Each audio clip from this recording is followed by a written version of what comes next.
GAFA TV, tu canal online, presenta pensamiento crítico, pluralidad de voces, miradas, oídos y verdades desde la cotidianidad, la academia, la política, la economía, la sociedad y la cultura para construir conceptos y propuestas transversales e incluyentes. Sean bienvenidos a Pensamiento Crítico. Gracias al gentil auspicio de Panadería y Pastelería La Unión, en la mesa de la familia quiteña desde 1988. En Sueños Floristería, contactos al 099-877-9043. Medwin Sistemas, la solución perfecta. Amigas y amigos, seguidores de GAFA TV Ecuador, tengan ustedes muy buenas tardes. Gracias por estar siempre pendientes de las redes sociales de GAFA TV Ecuador. Pensamiento Crítico lo pueden seguir en Facebook, en Twitter, en Instagram, en YouTube. Y por supuesto esperamos un like en nuestra página web, www.gafatv.com. Este programa llega gracias al gentil auspicio de Panadería y Pastelería La Unión. Con esto saludamos con nuestra invitada y con nuestro compañero Fernando. Fernando, bienvenido, muy buenas tardes. Hola Galo, buenas tardes, señoras y señores, bienvenidos a Pensamiento Crítico este jueves 22 de julio del 2021. Hoy día vamos a hablar sobre el Parlamento andino, para lo cual he invitado a la abogada Cristina Reyes Hidalgo. Ella es parlamentaria andina en representación de nuestro país. Ella también ha sido asambleísta constituyente en Montecristi y fue hasta hace poco también asambleísta en el periodo 2017-2021. El Parlamento andino integrado por 4 países ahora: Ecuador, Bolivia, Colombia y Perú. Antes eran 6 porque era Venezuela y Chile, pero ahora son solamente 4. Asambleísta o parlamentaria, buenas tardes, va a ser buenas noches ya. Le saludamos cordialmente y le agradecemos por esta deferencia a nuestro programa. Para comenzar, usted ha oído algunas voces, dicen, bueno, ¿qué es el Parlamento andino? ¿Para qué sirve el Parlamento andino? ¿Se justifica la presencia de un Parlamento andino y de representantes de Ecuador? ¿Qué tiene que usted decir a la gente que tiene esas dudas, que tiene esas sospechas de que no funciona el Parlamento andino, tomando en cuenta incluso de las denuncias que hubo, de que hubo poco trabajo en el periodo anterior, de que no hubo una rendición de cuentas? ¿Qué tiene que decir? Y buenas noches ya, Cristina, muy amable, gracias. Buenas tardes, muchísimas gracias por la entrevista. Una corrección, son 5 los estados que integran el Parlamento andino. Chile hace unos años integra este organismo. Y respecto a lo que usted pregunta, sí, existen cuestionamientos porque probablemente no se ha visibilizado lo que significa un organismo que es parte probablemente de uno de los sistemas más sólidos que tiene en este caso la región latinoamericana, que es la Comunidad Andina de Naciones, que data desde el año 1969. El Parlamento es un órgano deliberante que está dedicado a la armonización legislativa frente a los desafíos grandes que tiene el mundo, hoy el tema de salud pública, de vacunación, por supuesto de educación, de movilidad y de comercio, pero somos parte de una región que ser parte de la Comunidad Andina nos representa más de 8.800 millones de dólares de comercio intrarregional. Estamos hablando también, cuando uno ve nuestro pasaporte y vemos que pertenecemos a la Comunidad Andina, las facilidades que esto significa, poder movilizarnos en los países de los que somos miembros, con las facilidades para obtener residencia o también nuestra residencia para trabajo. Por otro lado, la banca de desarrollo, una de las más grandes de América Latina, que es la CAF, que nace del Pacto Andino, le representó al Ecuador solo el año pasado 14.000 millones de dólares en préstamos contingentes, tanto para infraestructuras como para asuntos relacionados a la pandemia. Así que hay un compromiso. Yo soy una mujer de trabajo. El Parlamento, que está integrado por 5 parlamentarios de Ecuador, que hemos sido electos por voluntad popular, estamos absolutamente comprometidos en trabajar en varios temas. Ya estamos discutiendo y hemos terminado algunos acuerdos normativos referentes a teletrabajo, a salud mental, que es una de las grandes estragos que ha ocurrido por temas de la pandemia, y todos estos acuerdos normativos, instrumentos jurídicos que están armonizados en derecho comparado con la región van a ser entregados, en mi caso, al Parlamento Nacional, a la Comisión de los Derechos de los Trabajadores y al Ministro de Trabajo. Adicionalmente, trabajando en temas de desarrollo fronterizo por los graves problemas que hay en la frontera norte y también en la frontera sur en temas de contrabando. Y bien, es cuestión un poco de contarle a la gente las ventajas de pertenecer a un sistema de integración versus actuar de manera aislada como país, y peor, con sesgos ideológicos que lo único que ha hecho es aislar al Ecuador. Sí, correcto, esa aclaración y esa puntualización. Sí, son 5 países con Chile, y Chile es el país fundador en 1969, en tiempo del gobierno de Eduardo Frei, se creó el Pacto Andino, y ahora pues hay el Parlamento Andino, hay el Tribunal Andino de Justicia, hay el convenio Andrés Bello para educación. En estos 2 meses, ustedes se posesionaron en la Asamblea del Ecuador el 19 de mayo, ¿verdad? En estos 2 meses, ¿cuál sería una especie de resumen, una especie de rendición de cuentas parlamentaria? Sí, varias cosas. Primero, en el tema presupuestario, para que vea la gente que tenemos toda la intención de ser recursivos en función de lo que está viviendo el país.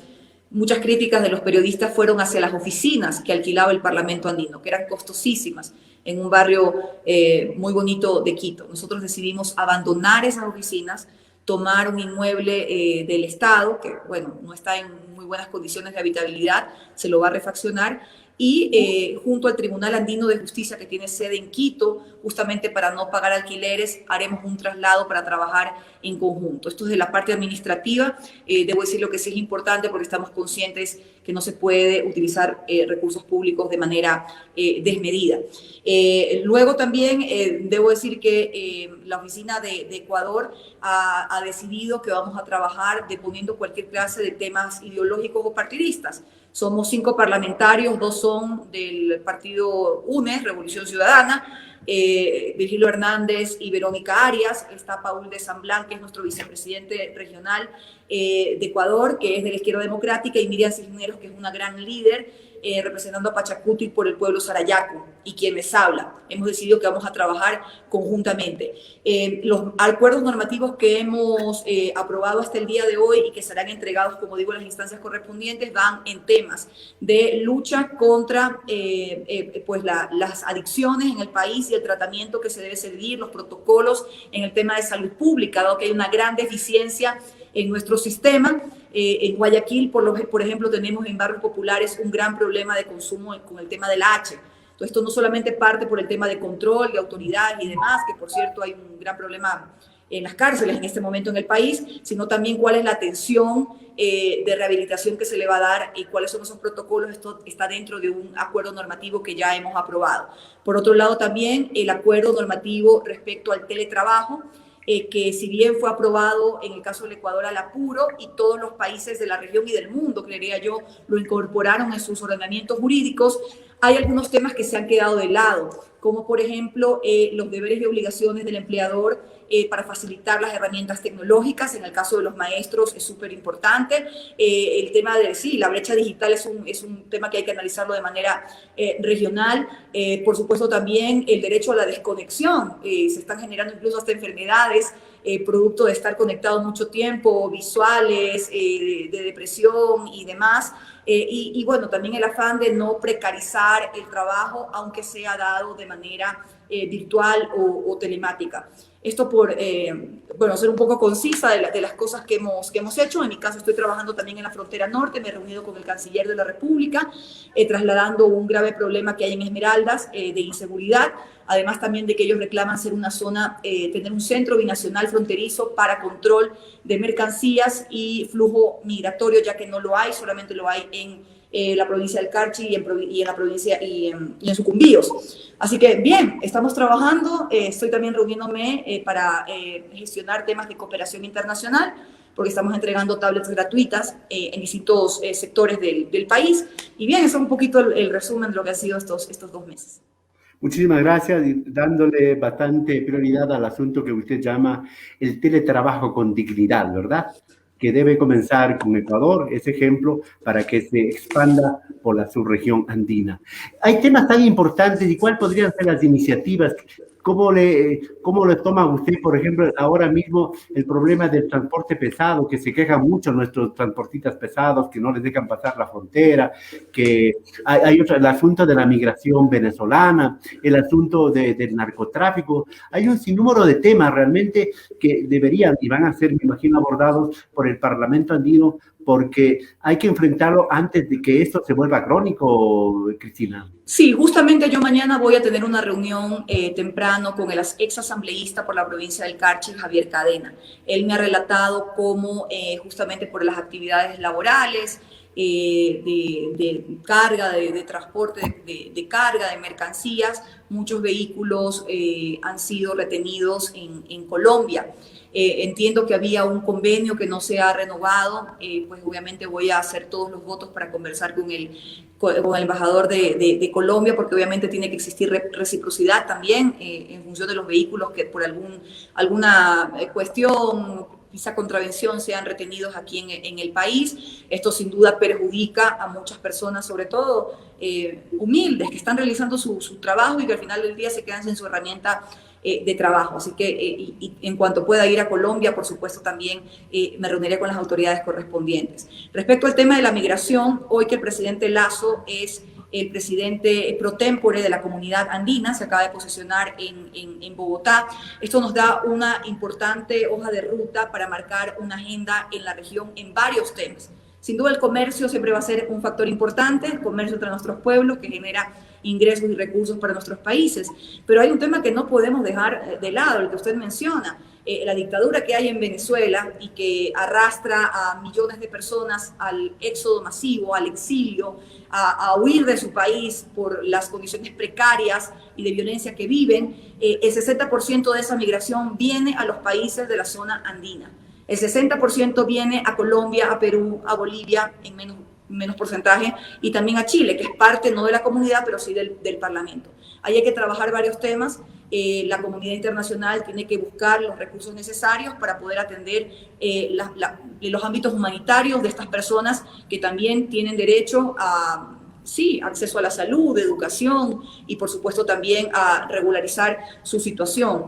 Eso, aunque hayan voces nacionalistas extremas que digan lo contrario, analizando Naciones Unidas lo que pasa en Siria o en algunos países africanos que viven algún tipo de guerra o de situación que tienen que huir, hay un gran aporte de la comunidad internacional, mientras que para el problema venezolano no lo hay. Y luego también hay que apoyar con todos los mecanismos que sean necesarios para que Venezuela encuentre una salida democrática, porque si no, esto va a continuar como Cuba con 60 años de dictadura y al final del día las graves consecuencias las sufren al final del día los ciudadanos. Estamos haciendo un mapeo por asuntos de tiempo parlamentaria. ¿Cómo aprovechar lo que usted mencionó ya, que el Ecuador desde el día sábado preside como presidente pro tempore de la comunidad andina? ¿Cómo se puede hacer para mejorar el asunto comercial, el asunto de investigación, el asunto de educación, el asunto de cultura? Porque eso es parte de la integración, porque la gente a ratos asocia solamente con el comercio, solamente con la venta de bienes y servicios, nada más. Entonces, el asunto de la integración, y el Ecuador es parte del Pacto Andino desde que se inició en el 69. ¿Cómo vigorizar, cómo fortalecer ahora con el señor Lasso como presidente pro tempore? Bueno, el tema del comercio sin duda es fundamental para la integración, pero no es suficiente. Necesitamos también identificar proyectos de infraestructura. Mire usted que si uno hace un parangón con la Unión Europea, que es un bloque sólido de integración, que llegó a ese punto de ser un bloque compacto comercial, con moneda común, con zona de libre comercio, con libre movilidad para sus ciudadanos, con facilidades en infraestructuras ferroviarias, de aerolíneas baratas, de low cost, o incluso programas de educación, de intercambio estudiantil, tanto para jóvenes como para maestros, o incluso también, como usted dice, fondos para investigación. Llevó un tiempo, pero hubo mucha voluntad política. En eso tenemos que trabajar en nuestra región. El presidente ha dicho que está dispuesto, el presidente Lasso, a profundizar las relaciones entre quienes conformamos el país. Él ha hablado de, por un lado, también defender las democracias, porque también estamos enfrentando circunstancias inéditas, como los levantamientos, por un lado, o las protestas pacíficas que fueron en escala en Colombia, que han llevado a niveles de desestabilización y de violencia, lo propio en Chile, que ahora ha llevado un proceso constituyente, Perú, que sí, sin duda felicitamos al nuevo presidente, pero esperamos modere ese discurso radical que en su momento ha tenido con posiciones que no le hacen bien a la democracia y sin duda alarman a los países vecinos. El presidente ha dicho también que va a trabajar en temas de incorporación de las mujeres a la vida económica microempresarial, empezando por allí, con acceso al crédito, economía sustentable. En fin, son temas interesantes, ojalá y el presidente tendrá un aliado, por supuesto, en el Parlamento andino, siendo un órgano deliberante del sistema de integración. En todo caso, la gente quisiera saber cómo son las reuniones que ustedes llevan y a quién rinden cuenta del Parlamento andino. Bueno, la sede está en Bogotá, del Parlamento, como la sede de la CAN está en Lima y como la sede del Tribunal Andino está en Quito, aquí en la capital. Bien, antes de la pandemia, por supuesto que las reuniones eran frecuentes en Bogotá, ahora serán menos por tema de costos y de la pandemia. Estamos en teletrabajo frecuentemente, al menos con 2 sesiones a la semana el organismo regional. Las reuniones en territorio para mí son súper importantes y de ahí que yo he mencionado que he tenido estas reuniones a lo largo del país, tanto con autoridades como con embajadas por temas de cooperación internacional, como ciudadanos o miembros de la academia por estos temas de inseguridad en la zona fronteriza. Así que, bien, creo que ustedes mismos van a poder un poco, es mi compromiso. Yo estoy lista para visibilizar lo que ha sido un trabajo que de pronto no ha sido bien comunicado. Eso será responsabilidad de los otros parlamentarios.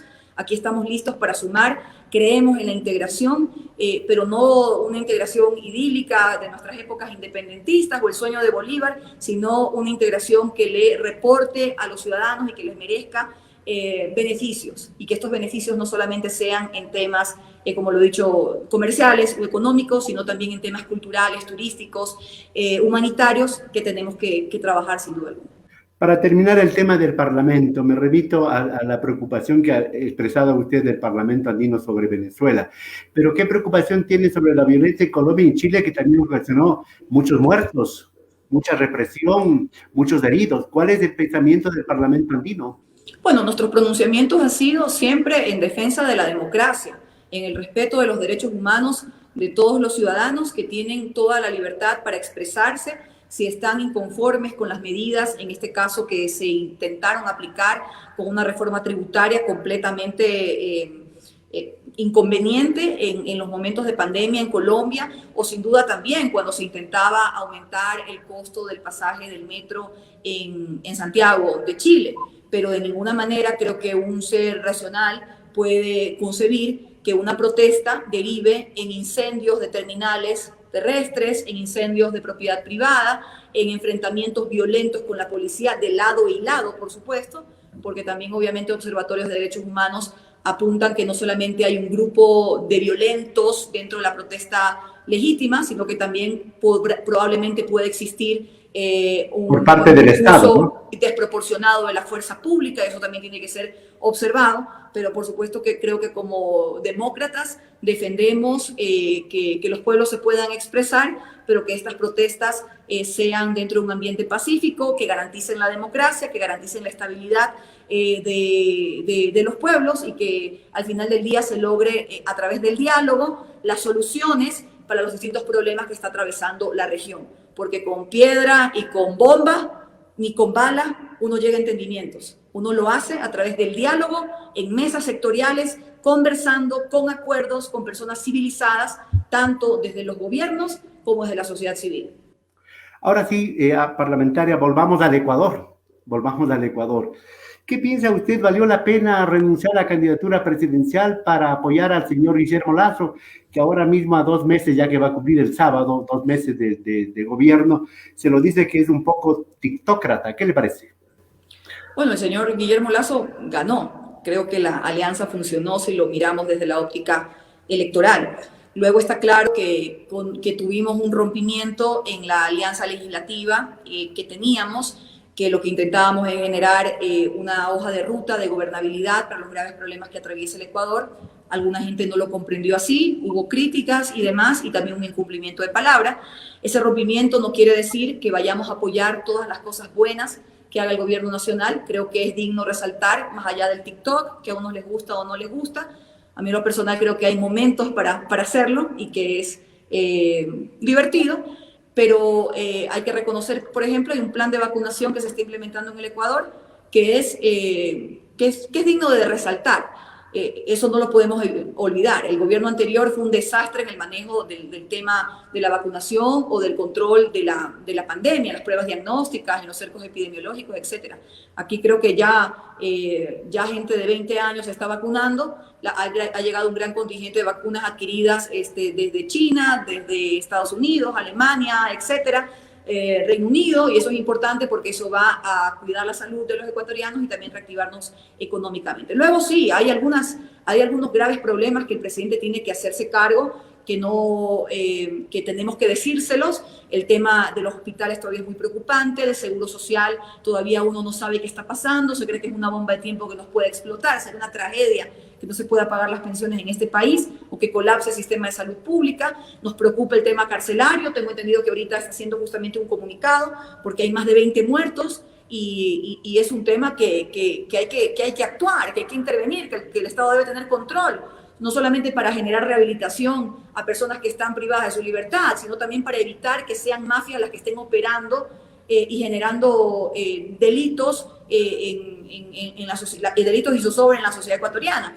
Así que bueno, hay algunos temas, por supuesto que son 2 meses solamente de gobierno, tenemos críticas, somos respetuosos en ellas, pero también sabemos reconocer las cosas buenas que se han implementado en estos primeros meses de gobierno. Se habló, el señor de Voz lo dijo públicamente, que traicionó el señor Guillermo Lasso al Partido Social Cristiano, al apoyo que dieron. ¿Ya se olvidaron de esa traición? ¿Ha superado eso y se sienten representados por el señor Lasso? Es que el análisis va más allá de eso. Evidentemente, lo que usted dice es un hecho, es un tema fáctico, sí. Hubo un incumplimiento de palabra y hubo una separación en cuanto a la alianza electoral por la que el señor Guillermo Lasso hoy es presidente de la República. Pero eso no quiere decir que nosotros vayamos a ser inconsecuentes con los compromisos de campaña que adquirimos. Vamos a ser muy firmes en solicitarle al presidente que cumpla con su palabra. Por supuesto, hay tiempos, la paciencia también tiene sus tiempos, hay acciones y actitudes también que demuestran estar comprometidos o no. Y bueno, sabremos durante esos tiempos ser coherentes con estos compromisos, ser firmes, pero también obviamente creo que es de personas de bien reconocer cuando las cosas se están haciendo de manera positiva, y yo sí creo que es indiscutible, y yo soy una persona de bien, decir que el plan de vacunación se está aplicando de manera correcta en el país. Y eso creo que todos tenemos que resaltarlo, porque es muy importante para cuidar nuestra salud y, como he dicho, para que poco a poco empecemos a normalizar la economía y las actividades diversas de los ciudadanos. Justo en la parte económica todavía no se conoce cuál es la directriz, aunque alguna idea se tiene de cuál será, porque todavía no llegan las reformas, no se sabe a ciencia cierta. Porque la vacuna es un hecho muy claro, muy tangible, que está funcionando, pero la vacuna por sí sola no es una inmunización al hambre, a la miseria, a la pobreza, a la violencia. Eso ya la gente comenzará a reclamar, parlamentaria. De acuerdo, pero son las circunstancias globales que estamos atravesando, una pandemia que nos obligó a la restricción de nuestra movilidad, a la restricción de las actividades comerciales. Afortunadamente el Ecuador, que es un país exportador y que nuestra tierra es bendita y que nuestro mar nos da también, tiene su riqueza, nos permitió de alguna manera mover un poco el aparato productivo, pero está claro que se perdieron miles de empleos.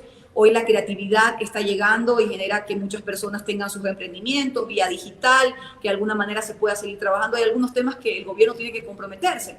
Usted menciona efectivamente que para reactivar la economía, y el presidente, creo que al ser banquero tiene gran conocimiento de la importancia que es el crédito productivo para poder reactivar los sectores. Por supuesto que crédito barato, oportuno, que venga de la banca pública y privada, que vivimos en un país que tiene cifras de tasas de interés de 2 dígitos, no deberíamos pasar de 1 en una economía dolarizada. Así que estamos esperando también saber cuál va a ser ese gran paquete de reactivación en los sectores de agricultura, ganadería, emprendimiento, como lo ha anunciado, el emprendimiento de las mujeres, como lo dijo, el tema de las tablets que anunció iba a entregar a los jóvenes y niños de escasos recursos para que continúen con sus estudios hasta que pueda reactivarse el tema de la educación pública o privada ya de manera presencial.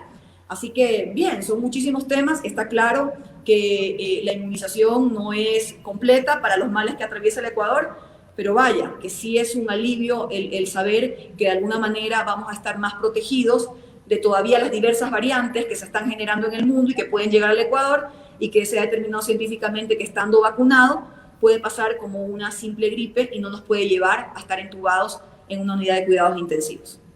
Muy bien, vamos terminando. En todo caso, ojalá, y la gente tiene un poco de temor de que sea la continuación, la continuidad del gobierno de Moreno, que mucha gente prefiere olvidar, y yo creo que no hay que olvidar, sino tenerle presente para no caer en esos mismos errores. Vamos a lo personal.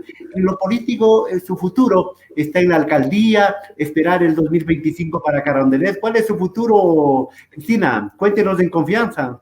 Bueno, para comentar lo que usted acaba de decir, ojalá que ni el nefasto gobierno de Moreno, ni las prácticas autoritarias y corruptas del gobierno del expresidente Correa se vuelvan a repetir.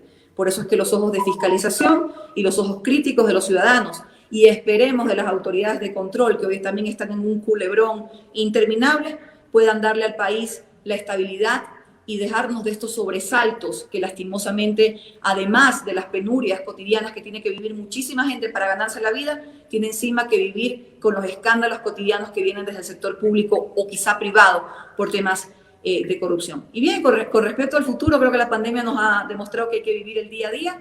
Yo muy agradecida con Dios de tener con salud y con bien a mi familia, a mis seres queridos, de poder trabajar ahora en un espacio de integración, de trabajar con la fundación de la que soy directora por temas de liderazgo femenino en todo el país, de estar entregando estas cientos de tablets gratuitas a niños de escasos recursos, de seguir haciendo los seminarios de liderazgo político con los jóvenes.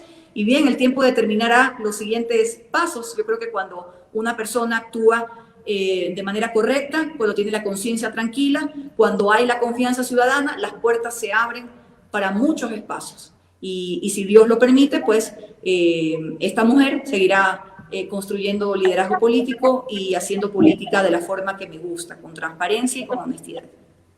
La belleza, la poesía, la abogacía, la familia, otras destrezas y otros valores al servicio de la política, Cristina. Bueno, el ser humano es integral, somos versátiles. Creo que los que queremos explorar esta única vida que Dios nos ha dado y que no sabemos qué hay después, hay que explorar y cultivar el alma y el espíritu. Y por supuesto que siempre recomiendo que la lectura, la música, el arte, que tanta falta hace en nuestro país de incentivar, que también quizá es uno de los sectores más afectados, además del turismo, tema de entretenimiento, arte y cultura durante la pandemia, pues yo creo que es importante también tener estas experiencias artísticas que llenan el espíritu. En todo caso, el sillón de Olmedo y el sillón de Carondelet sí le llaman la atención, sí le da suspiros, ¿no? Un político, y en este caso una mujer política, haciendo este trabajo, esta actividad en el país, yo creo que debe aspirar a lo inédito, a lo que nadie ha logrado y ha construido, y no por una vanidad personal, sino en nombre de todas las mujeres que todos los días se levantan a trabajar por sus hijos, por sus familias, que aspiran oportunidades para educación, que aspiran se acabe la brecha salarial, que aspiran se acabe la violencia y que por supuesto están conscientes, tenemos todas las capacidades de ocupar cargos de alta representatividad y por supuesto, ¿por qué no soñar con la presidencia de la República? Muy bien, gracias a la abogada Cristina Reyes Hidalgo. Ella es parlamentaria andina y, como lo ha dicho públicamente, tiene sueños, tiene aspiraciones de la alcaldía de Guayaquil, de la presidencia de la República. Y desde este programa Le agradecemos por la deferencia que tiene y le seguiremos los pasos, le seguiremos el camino tanto en el Parlamento como en otras actividades. Muchas gracias, Cristina. Buenas noches. Buenas noches, muchísimas gracias. Un abrazo. Muy amable, señoras y señores, hasta aquí pensamiento crítico de este día, jueves 22 de julio del 2021. Está con nosotros la parlamentaria andina, abogada Cristina Reyes Hidalgo. Ella es del Partido Social Cristiano, representa al Ecuador en ese organismo subregional. Claro, buenas noches. Que agradecemos a Fernando y a la invitada de esta noche. Pensamiento crítico llegó gracias al gentil auspicio de Panadería y Pastelería La Unión. Con nosotros hasta el día de mañana.